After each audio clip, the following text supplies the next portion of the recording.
6 देखिए, if 1, 2, 4, y, x, 6 and 3, 5 are the vertices of parallelogram, take in order. देखो यहाँ पर एक वर्ड लिखा है टेक इन ऑर्डर, कहाँ गया? टेकन इन ऑर्डर, यानी कि इनको ऑर्डर में ही, किसको, कौन सा सर, क्यों अभी तुरंत, कौन है करण और आरुषि, कहाँ से हटाना है? पूछ के आओ सर, अर्जेंट है क्योंकि उनकी मैथ्स की क्लास हो रही है, जब कहेंगे अर्जेंट है तब जाएंगे, ठीक है। तो ये are the vertices of parallelogram taken in order, find x and y. ये कह रहा है कि एक पैरेललोग्राम के 4 वर्टिसेस हैं, ठीक है। इनके नाम हम लिख देते हैं अपने मन से, नाम तो कुछ भी लिख सकते हैं आप, ऑर्डर पे ही लेना है और इनको भी ऑर्डर में लेना है। क्या क्या है बोलिए? 1, 2, 4, y, x, 6 और 3, 5 आर, ठीक है। ये हो गया। Find x and y, x और वाई निकालना, कैसे निकालें? एक्स और वाई निकालना है, कैसे निकालें? डायगोनल ड्रॉ करेंगे, x, 6 और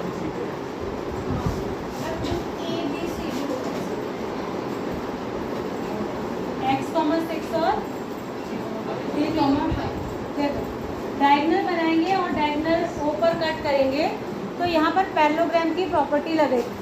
पैरेललोग्राम के जो डायगोनल होते हैं वो एक दूसरे को बाइसेक्ट करते हैं। क्या करते हैं? बाइसेक्ट। बाइसेक्ट का मतलब होता है आधा आधा करते हैं।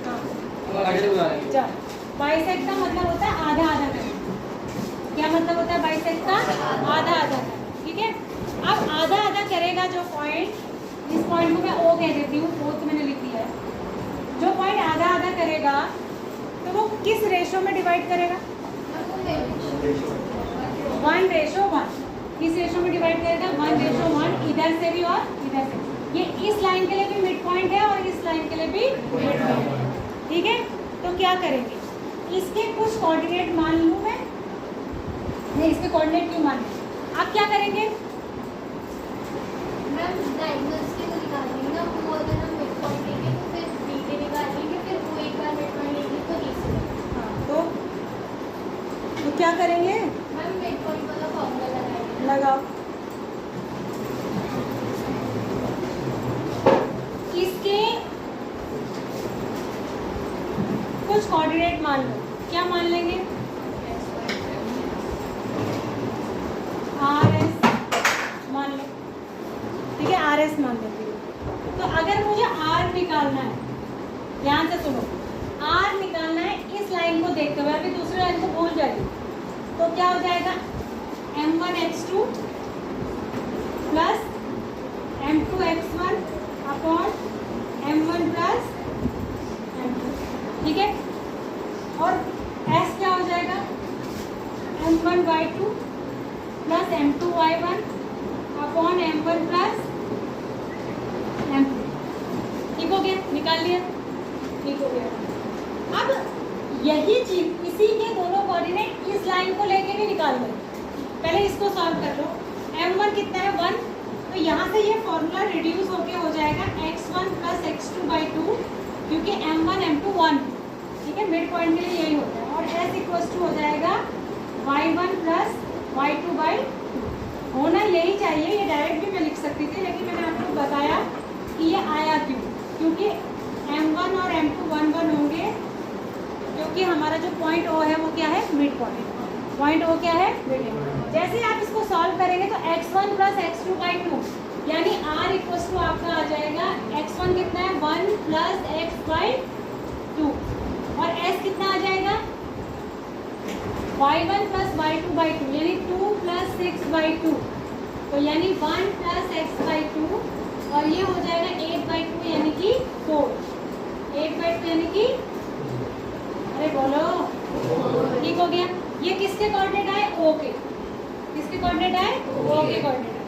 अब इन्हीं को मैं इस लाइन का यूज करते हुए भी ले लूँ, ठीक है। अगर इस लाइन को ना देखूं और इस लाइन को देखूं तो r के कोऑर्डिनेट हो जाएंगे। अब x1 x2 आप इनको मानेंगे और y1 y2 बगल बगल, ठीक है। इसको मानेंगे x1, इसको x2, इसको y1 और इसको y2, अपने मन में करना है।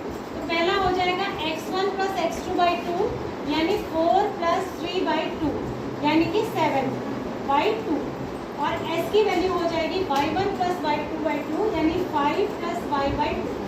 ये समझ आ गया आपको, ठीक है। तो देखो ये दोनों एक ही चीज़ के कोऑर्डिनेट है। किसके कोऑर्डिनेट है? एक ही चीज़ के कोऑर्डिनेट है, तो इनको इक्वेट कर देंगे। s की जो यहाँ वैल्यू आई और s की जो यहाँ वैल्यू आई उनको इक्वल रख लेंगे। तो यहाँ क्या आई थी 4 और यहाँ आई 5 प्लस y/2 इक्वल टू 4। तो 5 plus y equal to 4 two जा 8, तो y इक्वल टू 8 माइनस 5 यानी कि 3, ठीक है। और x की वैल्यू जो r की वैल्यू मतलब x कोऑर्डिनेट को भी इक्वेट कर देंगे y को। x कोऑर्डिनेट को इक्वेट करिए, x कोऑर्डिनेट इसका ये है और इसका x कोऑर्डिनेट ये है, ठीक है। तो 1 प्लस x/2 को इक्वल रख देंगे 7/2। तो 1 plus x equals to 7, x equals to 7 minus 1 यानी कि x इक्वल्स टू 6, ठीक है। तो इसके कोऑर्डिनेट क्या आ गए? तो इसके कोऑर्डिनेट की x y की वैल्यू आ गई, कहाँ है? इसकी वैल्यू आ गई 6 और y की वैल्यू आ गई।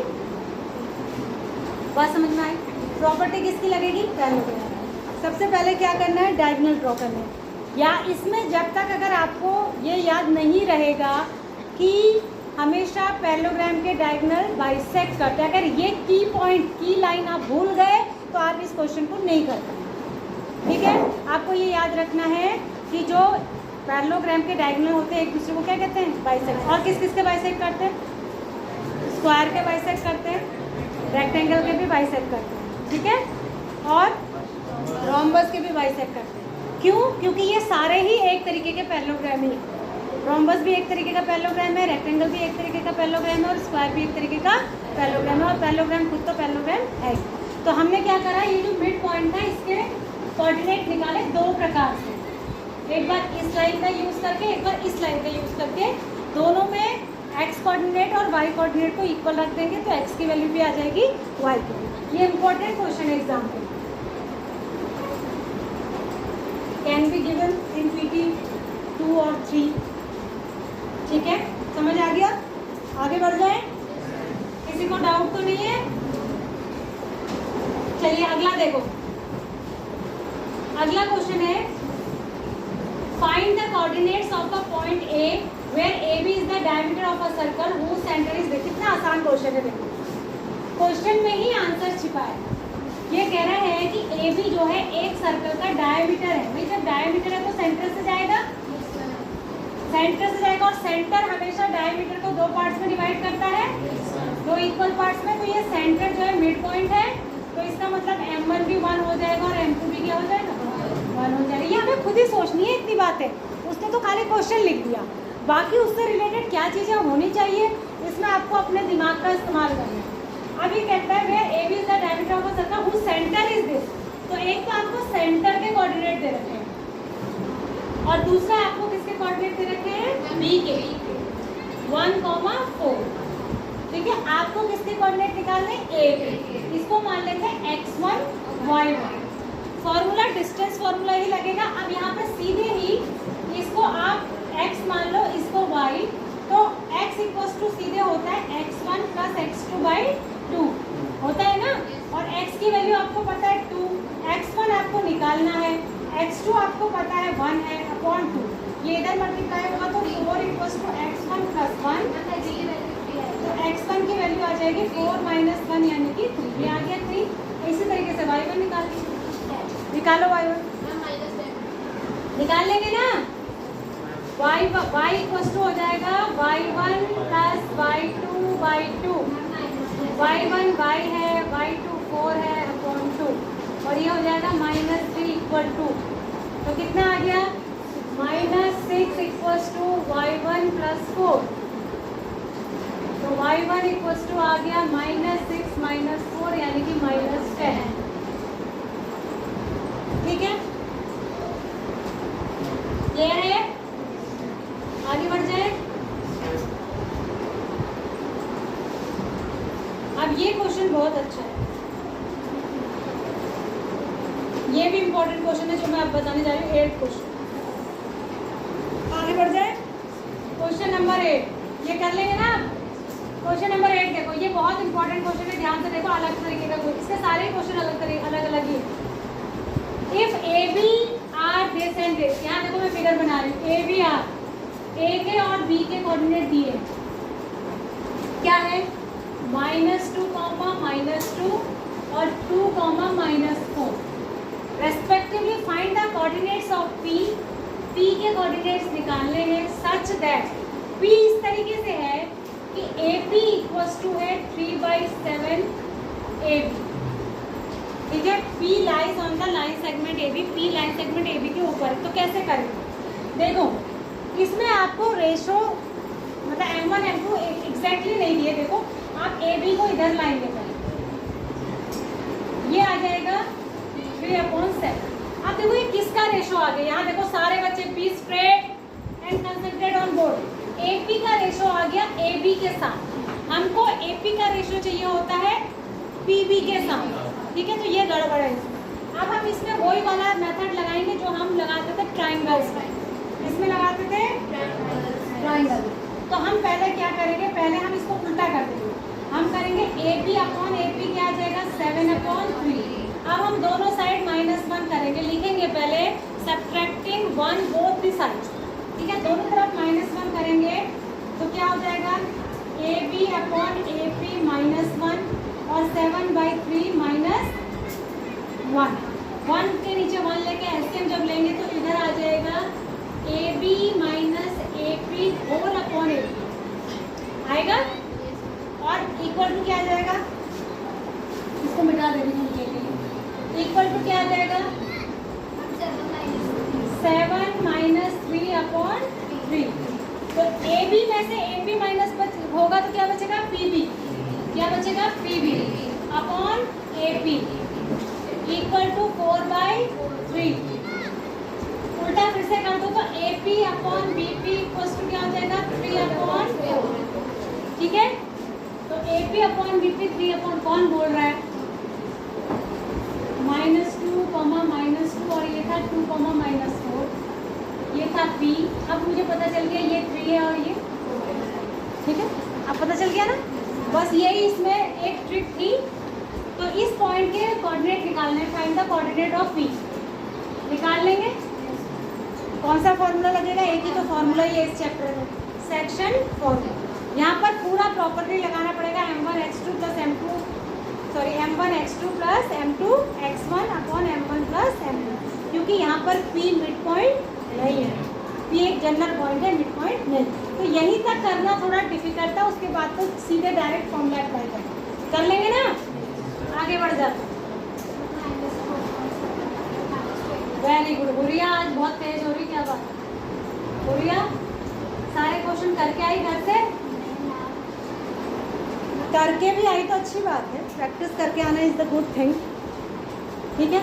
और ऐसा ही होता है, देखो जब हमको आता होता है ना, या जब हम पढ़कर आते हैं तो हमारा बार बार मन करता है कि हम बता दें। और जब आप नहीं पढ़कर आते हैं, जब आप बिल्कुल ज़ीरो होते हैं, जब आपने किताब घर में खोल के नहीं देखी, तो ना तो आपका क्लास में मन लगता है और ना आपको पता चल रहा होता है कि क्लास में हो क्या रहा है।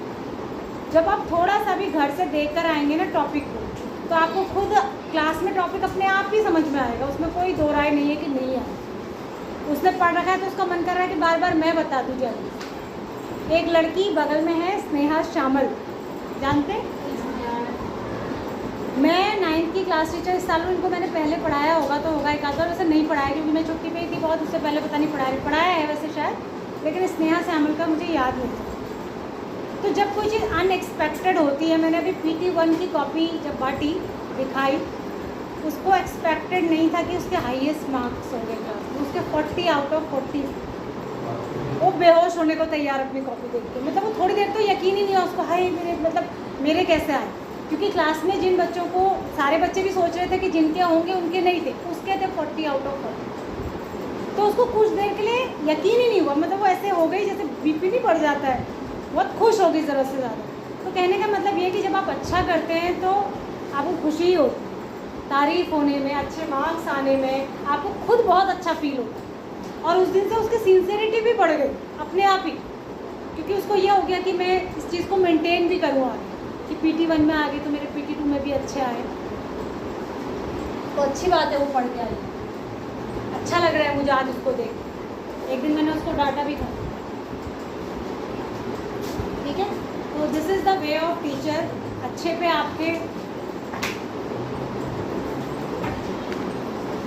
आपके तारीफ भी करेंगे और बुरे काम में आपको भी देंगे, ठीक है। यहाँ देखो last question of the exercise, नहीं लास्ट नहीं सेकंड लास्ट है। Find the coordinates of the point which divides the line segment this and this in 4 equal parts. देखो बेटा ये आसान क्वेश्चन है, ऐसा ही एक क्वेश्चन हम पहले कर चुके हैं 3 इक्वल पार्ट्स का, लेकिन इसको करने का मैं आपको ट्रिक बताती हूँ इजीली।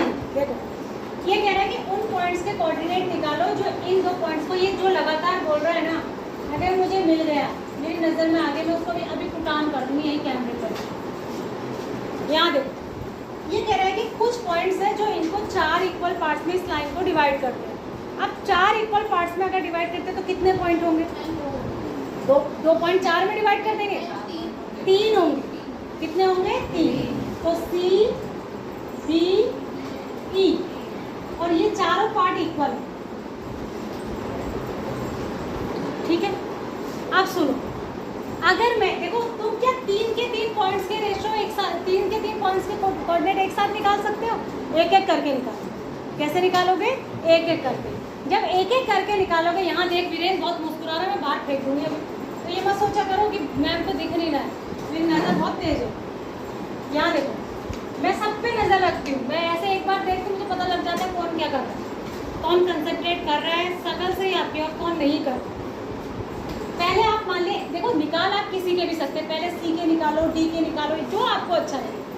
अगर मैं C की बात करूँ, क्योंकि ये चारों इससे बराबर है, लिसन टू मी, क्योंकि ये चारों इससे बराबर है, ये प्लस पॉइंट है यहाँ पे, तो ये पूरी लाइन 1:3 में डिवाइड हो, एक हिस्सा इधर और 3 हिस्से। अगर मैं E की बात करूँ तो ये पूरी लाइन 3:1 में डिवाइड हो, मतलब अगर मैं इसको पहले निकालना चाहूँ तो M1 हो जाएगा 1 और M2 हो जाएगा 3। अगर मैं E को पहले निकालना चाहूँ तो M1 हो जाएगा 3 और M2 हो जाएगा 1। अब सुनो, लेकिन इसमें मुझे लंबी कैलकुलेशन करनी पड़ेगी, और इसको करने का एक बहुत आसान तरीका है कि आप पहले D को निकालें। जब आप D को पहले निकालेंगे तो पूरी लाइन 1:1 में डिवाइड होगी, यानी 2:2 में होगी ना, 2:2 कट करके क्या आता है? 1:1। तो इसके हम ओरली निकाल सकते हैं। देखो x1 + x2/2 यानी -2 + 2/2 यानी कि 0, ठीक है। और दूसरा हो जाएगा 2 + 8/2 यानी कि 5। आगे इसके आगे ना कोई दिक्कत तो नहीं, ओरल निकल गया। अब आप इसके निकाल लो तो इन दोनों को ले लो, तो ये फिर से मिड पॉइंट हो गया ना। तो इसके आगे -2 + 0/2 तो क्या आ गया? -, और ये हो गए 2 + 5/2 यानी 7। देखो ओरल कर रही हूँ मैं, लिखने की एक अक्षर भी जरूरत नहीं। फिर इसको और इसको लेके इसके निकालोगे तो अब ये मिड पॉइंट हो गया, 1:1 हो गया। तो कितने हो गए इसके? 0 + 2/2 यानी कि 1 और 5 + 8/2 यानी कि 30। ये इसका ईजीएस्ट मेथड है इस क्वेश्चन को करने। विद इन 2 मिनट्स आप इसको लिख के भी कर लो, ठीक है। ओरल तो आप इसको 30-40 सेकंड में ही कर लेना, लिखना भी ये सारा पड़ेगा एग्जाम में, तो भी आप इसको 2 मिनट में कर लो। और ये क्वेश्चन कम से कम भी तो 4 नंबर में आएगा, क्योंकि 4 पॉइंट निकाले, 3 निकालने हैं तो 4 ही नंबर समझ, या 3 नंबर में तो मिनिमम 1 पॉइंट निकालने का 1 नंबर भी मैं दूँ, तभी भी ये चाहे बोर्ड एग्जाम में आए चाहे मैं इसको एग्जाम में दूँ, ये 3 या 4 नंबर में पूछा जाए। समझ में आ गया? 4 नंबर हम इसमें ऐसे भी डिवाइड कर सकते हैं कि एक नंबर तो मैं तीनों पॉइंट निकालने का मान लूँ, और 1 नंबर में रेशो निकालने का मान लूँ कि बच्चे को इतनी अकल है कि रेशो क्या बन रहा है। अगर ये 4 इक्वल पार्ट्स में डिवाइड हो रहा है तो उसका 1 नंबर समझ लो, क्योंकि जो रेशो सही बनाएगा वही कोऑर्डिनेट भी सही निकालेगा। लेकिन इसको देखो उस तरीके से भी बिल्कुल निकल जाएगा, तो उसमें आपको कितनी लंबी कैलकुलेशन करनी पड़ेगी। अगर आप पहले यहाँ से निकालना शुरू करें, और मैक्सिमम बच्चे पहले यहाँ से निकालना शुरू करें, क्या जरूरत है? हम कोई सा भी पहले निकाल सकते, पहले इसको निकालो, क्योंकि ये मिड पॉइंट है, मिड पॉइंट को निकालना ज़्यादा आसान है। फिर ये इसका मिड पॉइंट है और ये इसका मिड पॉइंट, आगे समझ में कर लेंगे। अरे सारे कर लेंगे कि नहीं? आगे बढ़ जाते हैं। Last question of the exercise,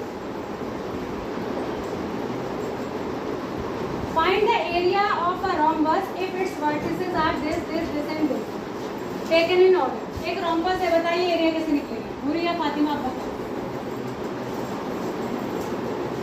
अब इसका हमें पहले हिंट दे रही है कि जो एरिया होता है रोम्बस का वो प्रोडक्ट ऑफ डायगोनल्स होता है, तो हम डायगोनल्स की वो निकालेंगे पहले कोऑर्डिनेट मतलब वो सी एंगल वाले कोऑर्डिनेट से इसके फिर उसके बाद इसके उसके एरिया में रखेंगे।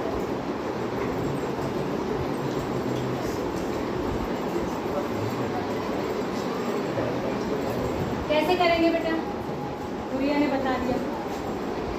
इसने आपको हिंट दिया। एक बात ध्यान रखिए, हिंट कभी भी एग्जाम में नहीं दी होती, ठीक है?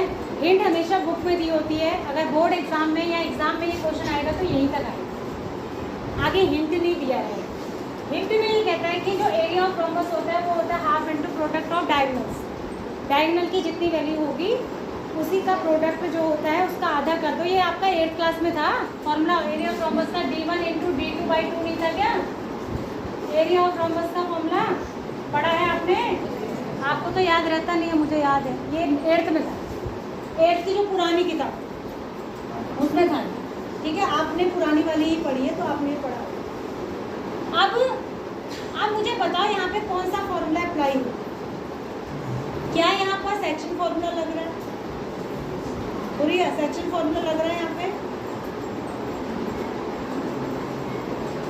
आपको डायगोनल का मल्टीप्लिकेशन यानी प्रोडक्ट जो होता है उसका हाफ करना होता है ना, तो आपको डायगोनल की लंबाई चाहिए ना।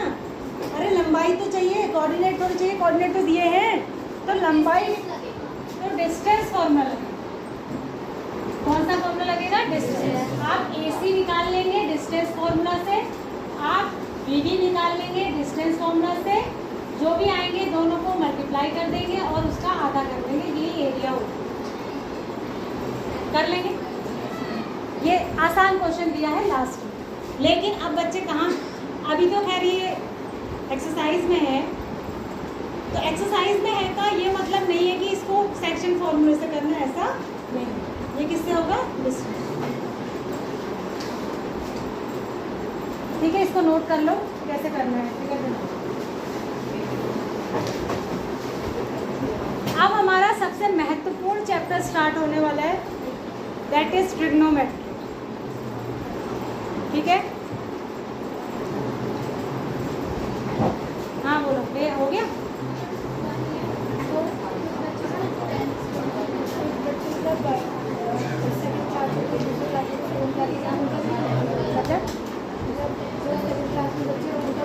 सेकंड क्लास में मतलब जो सेकंड क्लास से यहाँ आए, हाँ, जिस क्लास में भी एडमिशन हुआ है उनका, यहाँ किस क्लास में आए और प्रीवियस स्कूल में वो किस क्लास में एडमिट हुए।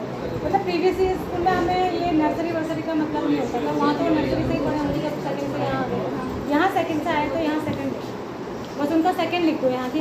कोई 8th से आया होगा, कोई 6 से आया होगा, यहाँ कोई 9 से आया होगा, है ना? 9th में ही एडमिट हुआ तो सबका लिखना है कि किस क्लास में आए, इस स्कूल में किस क्लास में एडमिट। या अगर दूसरे स्कूल से आए ना तो दूसरे स्कूल का खाली KV का लिखना है कि KV में कौन सा स्कूल है। या सुनो, इस स्कूल का तो सबका ही लिखना है, दूसरे स्कूल से जो KV से आए उनका कौन से स्कूल में KV में आए, कौन सी क्लास में। हो गया ये? Trigonometry is the important chapter, और आई वुड से कि most important chapter of the class 10 and new topic for you. कितने बच्चों ने ट्रिग्नोमेट्री पढ़ी है? पढ़ ली है, मतलब कितनों ने पढ़ लिए? कहीं घर पे ट्यूशन में किसी के बड़े भाई बहनों ने पढ़ाई होगी, गुड। किसी के ट्यूशन में हो गया होगा। ट्यूशन में तो पहले ट्रेंड ये होता था कि ट्रिग्नोमेट्री से ही बुक स्टार्ट करते थे 10th, लेकिन तब ट्रिग्नोमेट्री के बहुत सारे चैप्टर होते थे। अब तो एक चैप्टर है और एक हाइट एंड डिस्टेंस है। अभी क्योंकि बेल होने वाली है, लेट ही होगी, 20 पे होती है। चलिए 2 मिनट है, मैं थोड़ा सा इंट्रोडक्शन आपको दे रही हूँ, कल हम दोबारा से इंट्रोडक्शन करेंगे इसका। पहले आप सीधे बैठ। ट्रिगोनोमेट्री वैसे इसका प्रोनाउंसिएशन है राइट, ठीक है? ये पीछे लगातार बोल रहा है, क्या इंपॉर्टेंट बात हो गई तुम लोग हैं? तुम पूरी चलती क्लास में बोलते रहे, तुम अभी भी बोल रहे हो। कितना मुझे इग्नोर करना चाहिए कि तुम आप चुप होगे, तुम आप ध्यान दोगे, तुम आप चुप होगे, तुम आप ध्यान दोगे, लेकिन तुम्हें कोई मतलब नहीं है। दीपक एंड टीचर, मार्क्स आपके थर्ड टेस्ट के पता चल गए होंगे, फिर भी ये हाल है।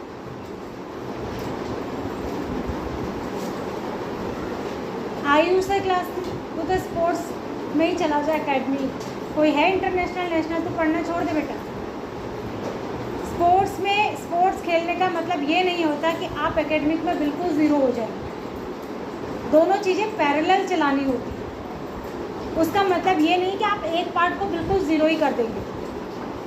खेल में अच्छे हो, बहुत अच्छी बात है, लेकिन कुछ तो आना चाहिए। अगर कल को तुम नेशनल्स में या किसी इंडियन टीम में सेलेक्ट हो जाते हो, तो वहाँ पर तुम्हारी एजुकेशन क्या अनाउंस की जाएगी टीवी से कि यू आर 8th पास और 9th पास और 9th फेल। एटलीस्ट भी तो 12th तो करो, ग्रेजुएशन तो करो। वहाँ पे भी तो शर्म की बात होती है, बाद में तक करना पड़ता है स्पोर्ट्स पर्सन को। अपनी एक रिनाउंड एजुकेशन बनाने के लिए वो फिर खेलते हुए भी पढ़ाई करनी पड़ती है, क्योंकि शर्म की बात होती है। कल को आप नेशनल इंटरनेशनल लेवल पे देश को रिप्रेजेंट कर रहे हो, आप 8th पास है 9th पास है थोड़ी कहोगे वहाँ। तुम बिल्कुल ज़ीरो हो चुके हो एक पार्ट में, बिल्कुल ज़ीरो, तुम कुछ नहीं करते। या तो बेटा स्पोर्ट्स भी इस लेवल का खेलो कि तुम्हें कोई इंटरनेशनली जाने से रोक नहीं पाए, वरना बहुत अच्छे अच्छे प्लेयर्स पड़े, बहुत अच्छे। ये खाली केवी से नेशनल खेल के SGFI आके जाके ही नहीं होता, या तो फिर देश की टीम में सेलेक्ट हो जाओ, इतना तुम्हारा अच्छा गेम हो तो बात है। अदरवाइज कहीं के नहीं रहोगे, ना इधर के ना उधर, बता रही हूँ। बिल्कुल पढ़ाई को तुमने ज़ीरो कर दिया। ट्रिग्नोमेट्री जो है ये ट्राई इसके स्टार्टिंग में वर्ड आता है ट्राई, ठीक है। ये एक पहले सुन लीजिए ट्रिग्नोमेट्री है क्या। पहले तो आपको व्हाट इज ट्रिग्नोमेट्री। ट्रिग्नोमेट्री एक मैथमेटिक्स की ब्रांच है, कल पढ़े।